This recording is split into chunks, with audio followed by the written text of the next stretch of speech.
hundredth monkey and consciousness. Welcome.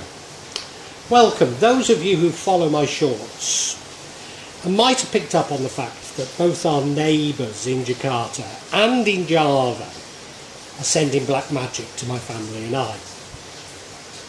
Now there is some debate on who is the main protagonist and who started it. It's a bit playgroundish, isn't it, to sort of he did it first type of thing. But what's pertinent to this is that they both seem to be doing something and they really don't know each other. Yes, they possibly have met, but we really find it almost impossible to believe that there is any collaboration or collusion between them, despite their efforts seeming to be somewhat coordinated, even mirroring each other. Why on earth would that be? Why? The hundredth monkey effect. The hundredth monkey effect is, I suppose, a phenomenon which a new behaviour or idea is believed to spread rapidly by some unexplained means from one group to another. Once a certain number or a critical number of members of the original group exhibit that new behaviour or acknowledge that new idea. The behaviour is believed to propagate even groups that are physically separated and have no apparent means of communicating with each other. So it just seems to spread in the atmosphere, in the ether, what have you. It came about, well, between 1952-53, a primologist, Lyle Watson, was studying the behaviour of Macaca fucasta, a Japanese monkey, on the island of Kojima.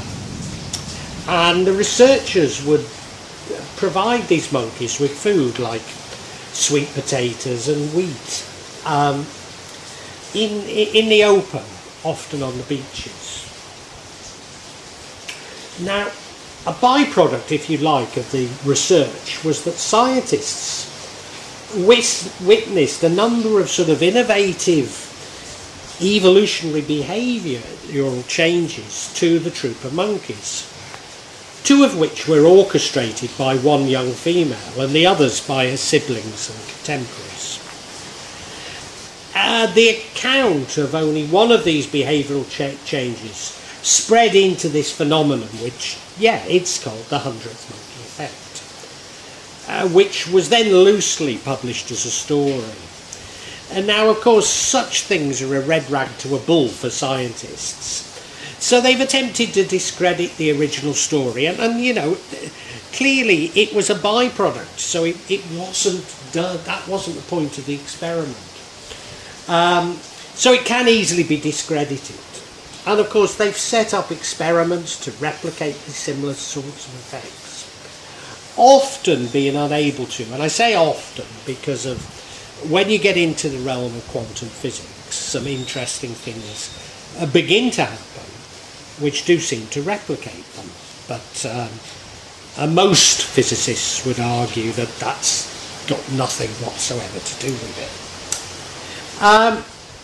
What I would say to you is, I don't want to get into arguments about physics, certainly not with physicists. But what I would say is, as a business academic, on a number of occasions, I invented a commercial, I suppose, for want of a better word, research product, because I was largely a researcher. And I invented commercial research products at the same time that other academics also invented them. Now, normally you'd say, well, academics publish and therefore, one's read another one. But this was before they were published. This was very early on. And even though at the time we weren't in contact, we all later became good friends. And, we discussed it. And I think it was before the hundredth monkey effect was really in the popular imagination, but we came up with a similar explanations. And one product was, one of the products, what I did was, when company accounts became readily available, well, early on, I think you may still have to pay for them, but company accounts became available on the internet. It became possible to crunch the numbers of every company in a local area. And I realised that you could begin to understand local economies in a way that the Office for National Statistics didn't. I mean, they do have much of that data, but they simply weren't letting it out in a way that was as useful as could be if we crunched this public data, public accounts. And so once it became available, I spotted these possibilities. But the strange thing is, so did these other people. I say academics, one of them was actually a consultant. But as I say, we all became friends. We all came up with almost identical products. Probably to the end user they seemed completely different because each was packaged completely different. And one of the companies that was, well, two of the companies that spun off are still going, maybe in different ways, you know, but two companies are still going as a result of it. Avatars. Well, I've already spoken in other vlogs about avatars. I call them, other words would be moral automata, meat golem, by which some people seem to give up their free will to others. And I've spoken about how these avatars might do unexpected things like spontaneously hitting a stranger when they're unable to rationalise it. And you know, we've all experienced, we've been at a bus stop or something like that, and a seeming nutter comes up to us. We don't know them. A seeming nutter comes up to us and either starts shouting or hitting us. And we just write them off as nutters. But I wonder if this is something like, and I've hypothesised this, if this is something like the hundredth monkey effect, that they can actually feel some bad will towards you in the ether. I don't know where. I use the word ether for want of better. You know, maybe they can pick it up in your subconscious. But they certainly seem to be able to pick up something and they act on it in a negative way. And yet if you ask them, do you know them? No. Why did you do it? I don't know. You know, so the ill intent appears to be somebody else's will that's passed on to what I call these avatars, because they can't rationalise why they've done it. Seeming like I'm saying via our common connections, because I believe that everybody is connected through a common consciousness, including everything God has created is connected in this way. So that's how it feels to me. But you know, I've said it could be the ether. Goodness knows how it's happening. But what I am certain of is something does appear to be happening. Of course, scientists would say it's pure coincidence. And you know, maybe it is pure coincidence. Maybe it is. But I've just got this deep-rooted feeling that there's more to it than that. And why is some kind of a hundredth monkey effect so incredible to scientists, when I personally am sure that the universe is all about cause and effect? Now, I know they can't measure it in a laboratory. I know they can't construct what they call scientific experiments to prove it. But all that proves is that they can't construct scientific experiments to prove it. That's all it is. You know, I mean, it's often said magic is what science is yet to understand. I don't agree with that. But it's a nice little analogy for what I'm trying to suggest here.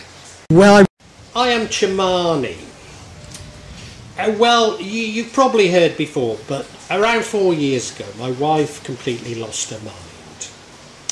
After this followed about a year of black magic attacks and about a year of us running round, certainly all of Java, to Dukans, to Paustads, to anyone we could find who we thought could lift these attacks. But they just kept getting worse and worse. And I've also suffered mostly some 5 years, 4 or 5 years, but prior to it starting on my wife, which I'm absolutely certain now that these ill health was due to black magic. I'm also pretty certain, although recent events have caused me to question it again, that, well, no, I am certain that my wife, my youngest daughter and I had been slowly and purposefully poisoned with lead by somebody that we turned to help us. Indeed, every Paustad, so I said my wife, we spent a year running around Java, spending an awful lot of money. Every Paustad, every Dukan we visited seemed to make my wife worse. I mean, most of them could relieve her for a day or two, but then it came back worse with a vengeance. Some, we believe, purposely put something else inside. Some, we think, were just totally ignorant. You'll never go to a Duke and they'll admit they don't know what they're doing. And I think a few were actually, and I do mean a few, a handful were actually honest. But the problem was that we kept slipping back, and we'd not keep going to these ones who were honest, because we didn't know who was honest and who wasn't. And I think it's, if you are going to do this sort of thing, it's important to stick with a single treatment.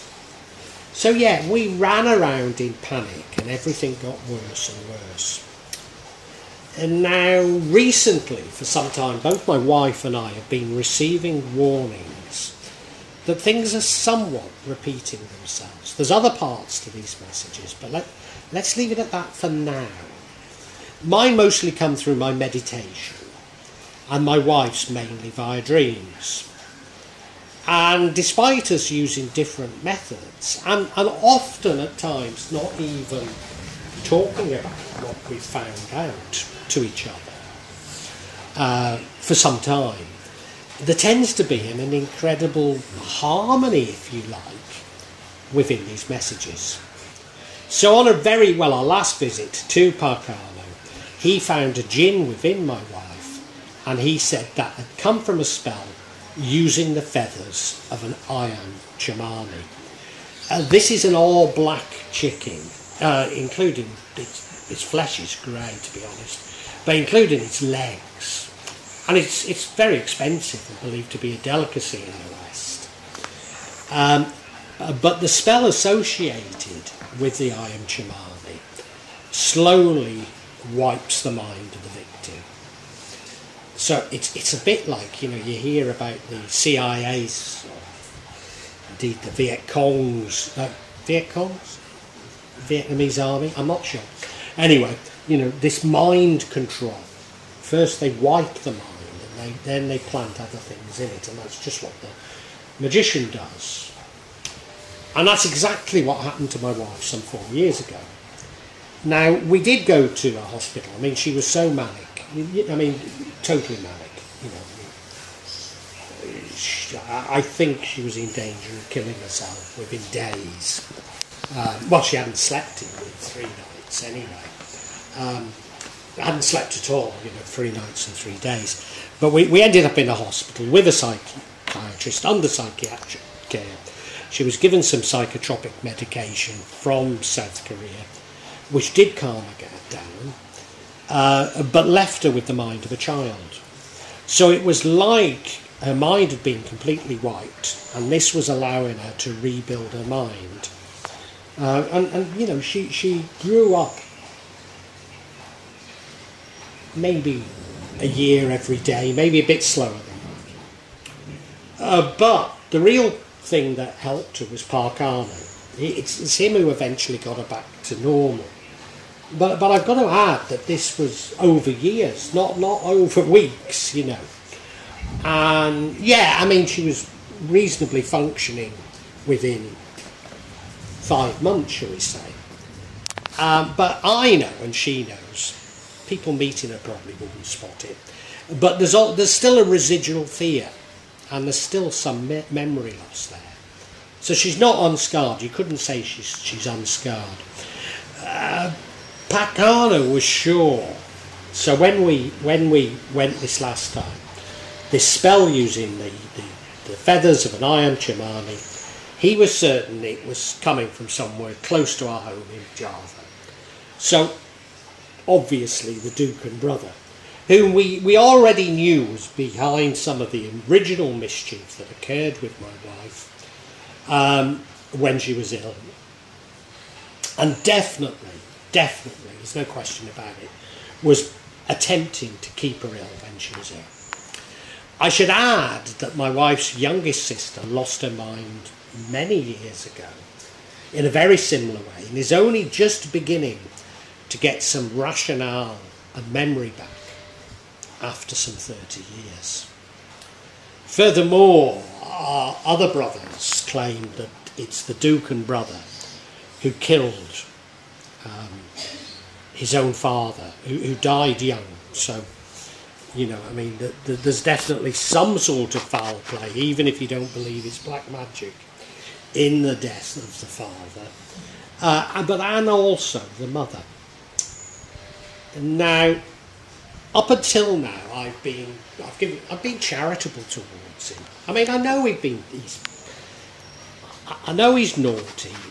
I know he's behind some of the problems, but you know, I've refused to believe that a brother would attempt to kill his sister.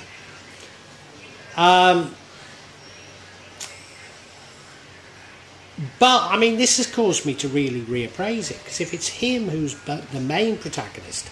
Now, this is the main protagonist against my wife. I don't believe that my health problems came from him. I don't believe.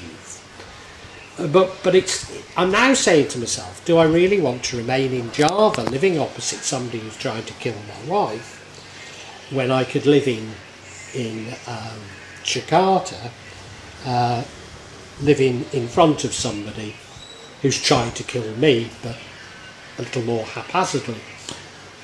So we arrived in Jakarta today, well, last night, and this morning we had to go shopping as usual because the girls never have any food in.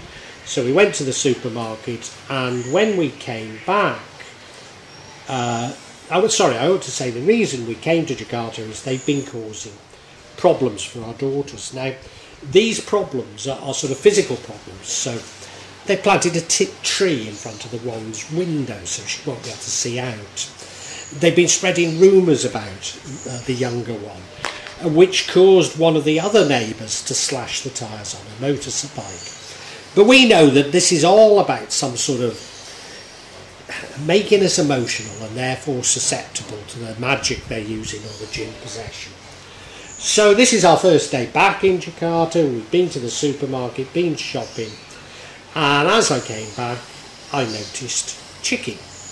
None of them were black, although I have to say some of the chicks were somewhat black. But they were running round our home, and it's clear that these neighbours are now keeping chicken. Furthermore, now you might say, well, that doesn't really mean anything. Furthermore, however, it was more than 4 years ago. Oh no, it'd be about 4 years ago.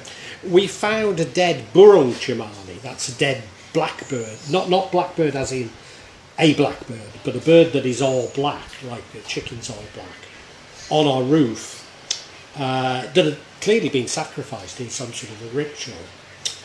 And its rotting corpse was leading to maggots and flies dropping into our bathroom. What on earth do I believe? Well, I don't know. I honestly don't know. I'll talk about it a little in a minute or two. But what I've got to say is I've also hypothesised that my former psychopathic partner in the UK could be using black magic to attack me. So could her will, could her intent be reaching across the world to Indonesia and impacting on the thoughts of people that she doesn't even have any knowledge of? I know, it's completely impossible to those of you with a scientific trained mind. But I've got to say, it's a thought that's becoming increasingly likely to me. Consciousness. Well, I'm an empath. I'm originally from the UK, so I've always found it too hard to believe that a brother is intent on murdering his own family. Worse still, that everyone around me is accepting this as normal. Although the rest of the family have sent him to Coventry, or as I call it in Indonesia, Tangerang, Banten. Sorry, maybe some of you have no idea what being sent to Coventry means, or Tangerang, Banten. And all I mean is the rest of the family give him a wide berth to go and speak to him. My wife is much more inclined to see her brother as behind things, and maybe his intent is being picked up on by our neighbours. Whereas I'm inclined to believe the obverse is more likely to be true. Although I do recognise there's significant evidence to make a case for either.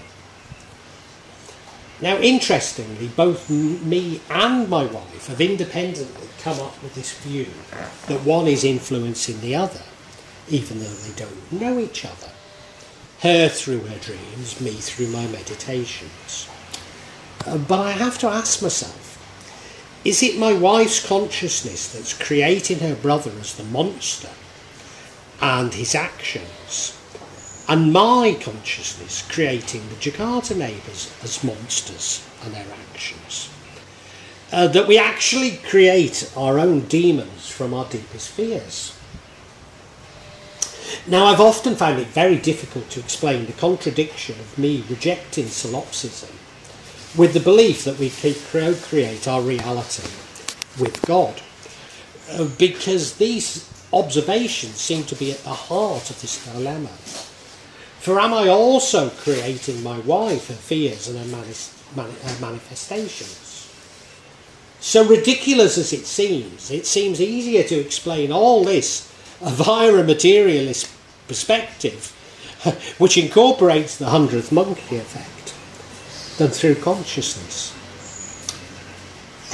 What am I thinking? What are my thoughts? I'm beginning to think that I should stop thinking too hard. That all these thoughts are undoubtedly behind the problems, if only by fear and depression. And it should be about my submission to the universe and to God, try and stop controlling things.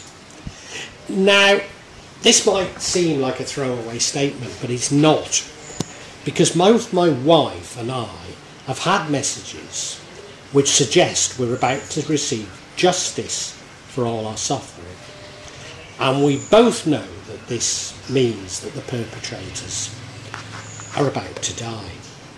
Now, I've prayed for my brother. I've prayed that he repents before he dies. But I'm beginning to realise that I'm trying a little too hard to stop the universe from balancing itself. And maybe this is the reason for our renewed problems. Because the universe is shouting out to me, let us deal with it. You just relax and let the universe deal with things as they are. You're not God.